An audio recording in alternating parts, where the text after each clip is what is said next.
Olá, amados do Pai Celestial. Que alegria estar de novo aqui em contato com você através deste programa cujo objetivo é sempre o de anunciar o Evangelho das insondáveis riquezas de Cristo, o Deus que se fez carne, o Deus que se fez gente, que veio salvar gente e que habitou entre nós e por graça Ele quer e pode habitar em nós.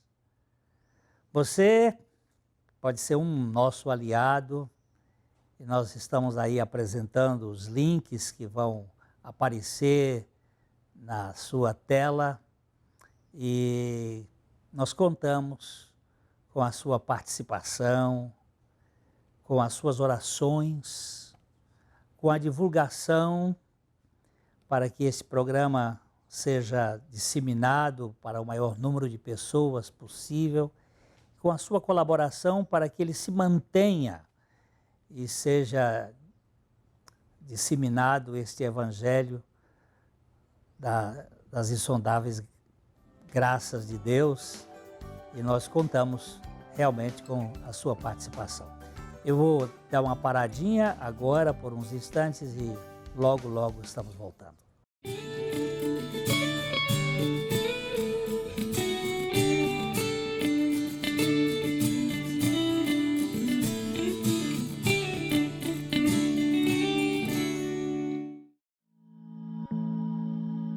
Mas se nós pudéssemos crer que Deus tem palavra, mas se nós pudéssemos crer que Deus não muda,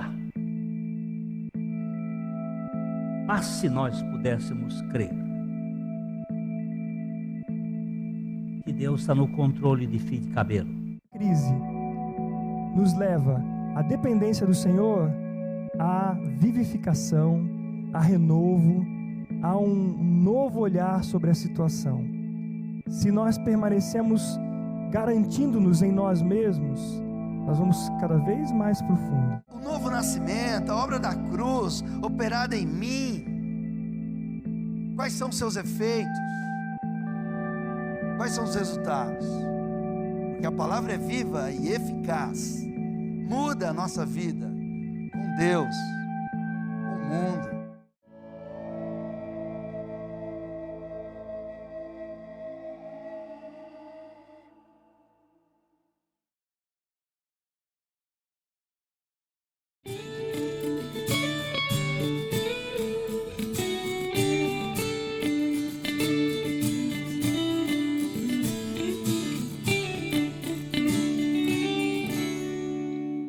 Eu hoje quero falar em tom de defesa, em defesa dos indefesos. No Evangelho de Marcos, capítulo 10, no verso 14, Jesus, vendo isto, indignou-se e disse-lhes. O que é? Jesus, porém, vendo isto, indignou-se e disse-lhes: deixai vir a mim os pequeninos, não os embaraceis, porque dos tais é o reino dos céus, ou o reino de Deus. Vendo isto o quê? Vendo a indiferença dos seus discípulos. Que indiferença foi esta? O verso anterior, Marcos 10, 13, diz o seguinte: então lhe trouxeram algumas crianças para que as tocasse, mas os discípulos os repreendiam. E aí é onde, vendo Jesus isto, ele se indignou e disse: deixai vir a mim. os pequeninos. As crianças sempre foram alvo de ataques e de pouco caso. De vez em quando, eu tenho que voltar aqui a chover no molhado, e eu cito um velho pregador inglês do século XVI, que gosto muito, Matthew Henry. Ele disse: um leão na causa de Deus precisa ser um cordeiro em sua própria causa. No que diz respeito a nós mesmos, nós não temos muita coisa a dizer, mas na causa de Deus, nós não podemos deixar de ser leões. Se eu faço apologia feroz no que diz respeito ao reino de Deus, no que diz respeito a mim mesmo, eu sou um advogado sem causa. Eu não tenho nada para me defender. Mas acredito que o Espírito da cruz, o Espírito de Cristo, não signifique paspalhice ou covardia, quando a defesa são os princípios eternos do Evangelho. Mesmo assim, nós não precisamos ser agressivos ou mesmo guerrilheiros, mas também não podemos ser nada passivos, indolentes. A mansidão, ela fala do desapego dos bens pessoais, nunca, porém, do descaso com o reino de Deus, com as coisas que estão ligadas ao reino de Deus. Eu pergunto, como poderemos nos calar com cerca de 126 mil assassinatos de inocentes e indefesos que acontecem por dia neste mundo sem porteiras? Eu estou falando 126 mil assassinatos. Isto em números conservadores, são mais de 46 milhões de abortos por ano no mundo. Mais de 46 milhões de homicídios. E não venha me dizer que feto não é gente. Ouvi isto uma vez de uma professora universitária. O feto pode não ser um cidadão com identidade civil, mas é um ser humano. Nem eu estou aqui me referindo aos abortos passíveis de avaliação legal ou médica. Eu estou falando dessa banalização da vida, da bestialização do egoísmo, dos interesses escusos. Não só este infanticídio maligno que tem acontecido, como a perversão da cultura incestuosa, tão em voga, até mesmo por legisladores, e essa aberração da chamada ideologia de gênero. Eu estou falando de uma multidão de crianças abusadas, violentadas, machucadas todos os dias por uma tropa de abusadores que hoje querem até a legitimidade. Eu estou falando com o coração, porque eu também já fui abusado. que está por trás disso? As instituições podem até se calar. A igreja como estrutura pode até se calar. O povo de Deus nunca. Os profetas, os mártires, jamais se omitiram diante do lusco-fusco, diante desta coisa meio confusa. O mártir é como um cordeiro em sua defesa, mas como um leão firme em seu testemunho e o testemunho da mensagem do Evangelho. Não podemos nos calar. Não podemos fazer vistas grossas. Falando de si, o mártir é dócil. Embora ele ruja ao pregar a mensagem inegociável de Cristo.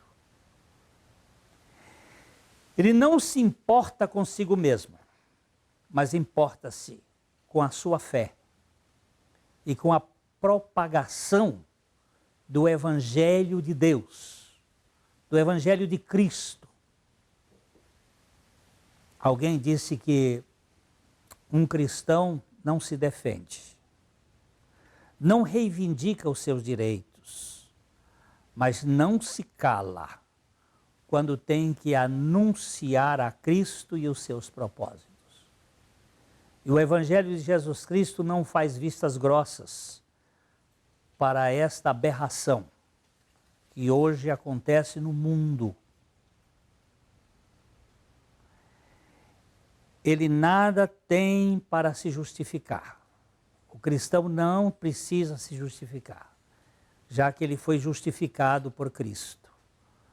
Contudo, nada justifica seu silêncio diante das injustiças neste mundo que destoa do Evangelho da graça de Deus.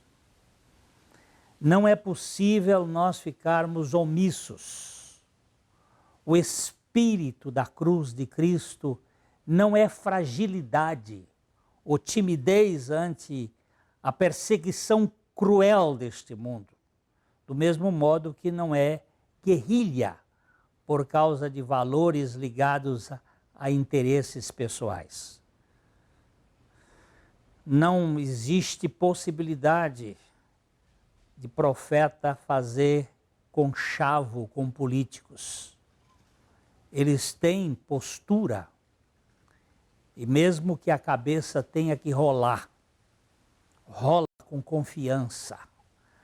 Aquele que já foi crucificado com Cristo não tem o que requerer para si, muito menos tem medo da morte. O que faz um mártir não é o sangue, mas a causa que ele está envolvido. A causa do Evangelho não pode nos deixar conformados com todo esse sistema que vem tentando cozinhar as rãs em fogo brando. O apóstolo Paulo foi muito enfático ao dizer em Filipenses capítulo 1, verso 21. Portanto, para mim, o viver é Cristo e o morrer é lucro. Para mim, o viver é viver de Cristo, por Cristo e para Cristo. E morrer é vantagem. Calar, quando se devia falar, pode ser tão prejudicial quando falar, quando se devia calar. Assim, o Espírito da cruz nos mantenha adequados nas duas posturas. Poder falar e poder calar. O silêncio, no momento oportuno, é tão contundente como o discurso que não pode ser calado. Mas não podemos ser indiferentes quando a família está sendo atacada, vilipendiada, colocada numa posição quase que sem saída. Não. Nós precisamos ter cautela, mas não podemos ser indiferentes. Tudo vai depender da condução e da motivação determinada pelo trono da graça. Nós não somos dirigidos pelo momento histórico em si. Nós somos dirigidos pelo trabalhar da graça de Deus. Precisamos silenciar quando for oportuno, mas precisamos clamar e gritar quando for necessário. E agora é necessário falar. Talvez eu possa citar aqui a palavra de um ilustre poeta inglês cego, John Milton, que viu talvez com muita clareza. Ele disse que os mártires abalaram os poderes das trevas com a força irresistível da fraqueza. Os mártires abalaram os poderes das trevas com a força irresistível da fraqueza. Espera um pouquinho que eu quero comentar este ponto de vista de Milton.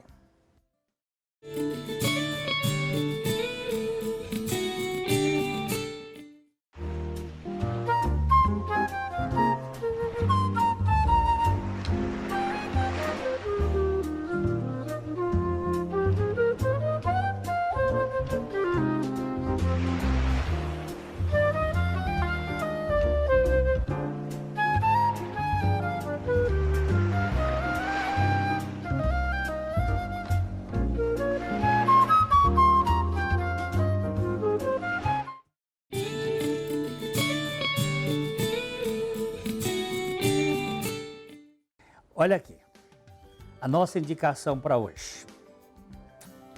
O Deus presente. Muito pertinente ao que nós estamos falando aqui. Esse livro do Dr. Carson, ele fala do que os princípios da palavra de Deus e do Deus que se fez carne veio estabelecer aqui na terra. O Deus presente numa época em que as pessoas rejeitam, de um modo geral, aquilo que a palavra de Deus diz. E eu gostaria que você levasse em consideração esta indicação. Encontrando o seu lugar no plano de Deus para não ser simplesmente um religioso neste mundo, mas ser um estilo de vida, alguém que traga as marcas de Jesus Cristo deste mundo. Eu estava falando há pouco sobre a palavra do John Milton, este poeta cego. Ele disse que os mártires abalaram os poderes das trevas com a força irresistível da fraqueza. Talvez porque ele viveu a sua vida sem a luz do sol, ele podia entender o que são as trevas. E quando vivemos na fraqueza, é que podemos ver o poder de Deus capaz de abalar as estruturas das ogivas nucleares. O poder de Deus para uma geração que se acha absoluta, que tem na tecnologia a capacidade de achar que pode mudar os sistemas. O apóstolo Paulo, que viveu no Império Romano, repleto de abusos, mas ele não se acovardou e mostra sua força na fraqueza. Ele diz em 2 Coríntios, no capítulo 12, no verso 2, que ele diz que a fraqueza era um sinônimo de poder. Quando afirma, pelo que sinto prazer nas fraquezas, nas injúrias, nas necessidades, nas perseguições, nas angústias por amor de Cristo, porque quando sou fraco, então é que eu sou forte. Eu gosto de pensar que a fé cristã, é o meio pelo qual as fraquezas do homem tomam posse da força de Deus. Que a fé é o meio onde nós pegamos a onipotência de Deus e colocamos ela em efeito neste mundo. Se eu não posso, se eu não tenho a capacidade de mudar a realidade, pela graça eu posso me apropriar do pleno poder do Altíssimo. E então, nesse caso, eu me torno onipotente dentro da sua vontade.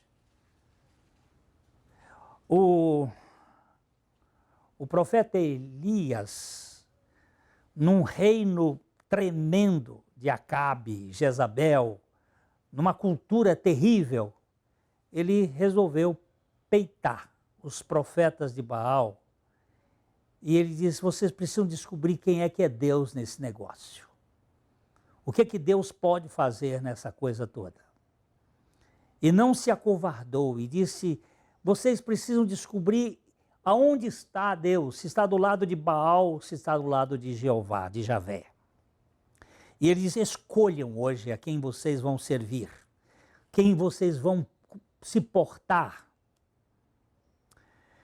Eu não posso mudar muitas coisas, as circunstâncias deste mundo, mas também eu não posso me conformar com tantas coisas. E é aqui que eu busco o poder do Altíssimo e eu conclamo a todos aqueles que se dizem filhos de Deus a se posicionarem de modo veemente contra esta cultura que fere profundamente a criança. Eu sei que é quase muito pequena a nossa contribuição, mas eu conheço a história da floresta que estava pegando fogo e os bichos ali acuados e um passarinho começou a pegar uma gota d'água e jogar ali na floresta, e ele pegava mais uma e jogava, e ia, e de repente um outro animal lá, talvez o elefante, disse, mas passarinho, o que você está fazendo? Ele disse, essa é a minha contribuição. E qual é a sua? Já que o elefante poderia pegar uma grande quantidade. Então, a sua contribuição.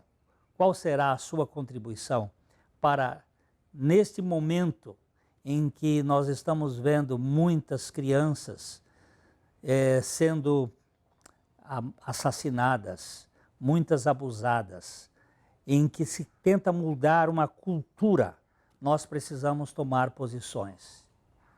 Ninguém e nem qualquer coisa pode fazer coisa alguma fora da permissão divina na vida dos que confiam nele. E nossa missão como cristão neste mundo é ser sal da terra e luz do mundo. E nós não vamos ter medo nem temer coisa alguma. Eu quero chamar a todos os amados de Deus que podem se colocar na brecha e buscar de Deus o poder para que mude estas circunstâncias. Nós temos visto isso na história, como muitos homens de Deus se levantaram clamando, pedindo a Deus mudanças.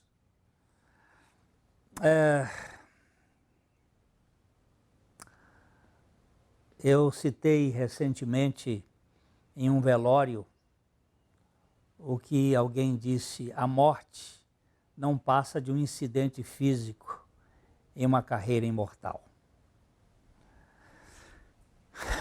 Nós não podemos nos acovardar porque temos medo da morte.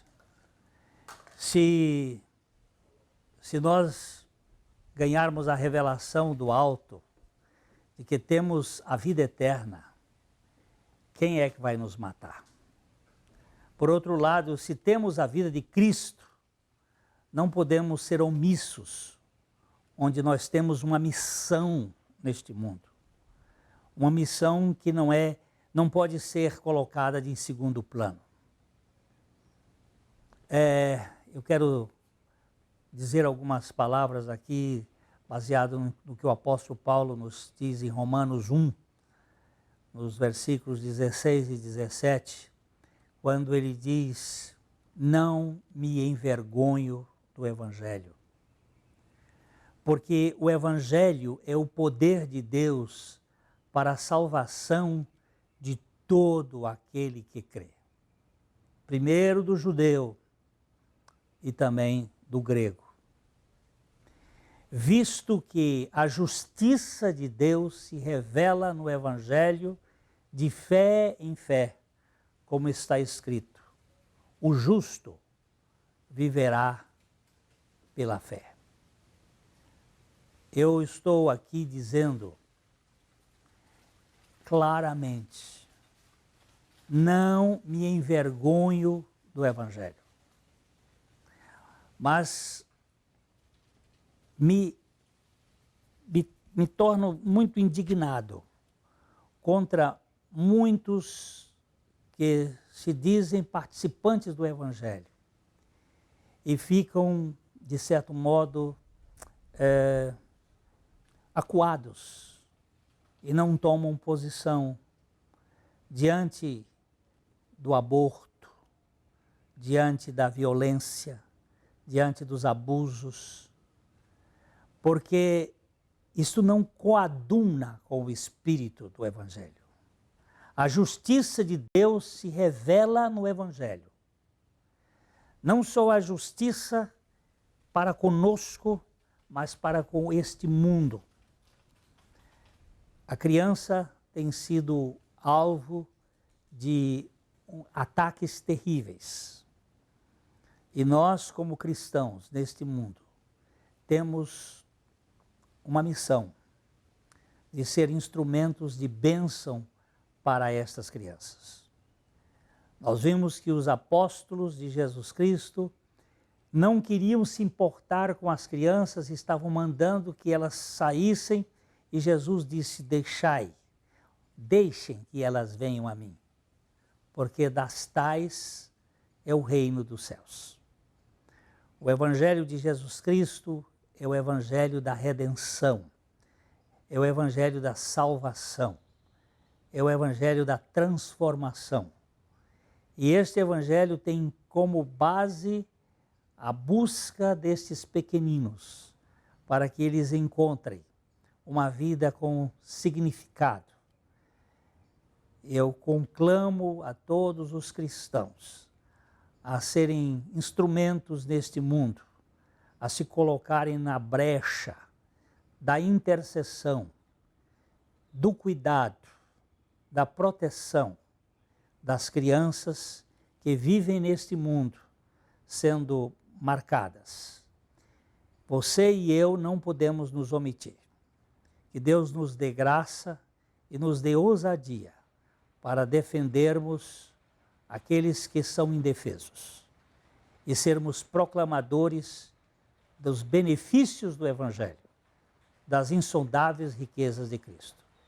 Espero que você e eu possamos fazer isto de coração para coração, em favor daqueles que mais precisam.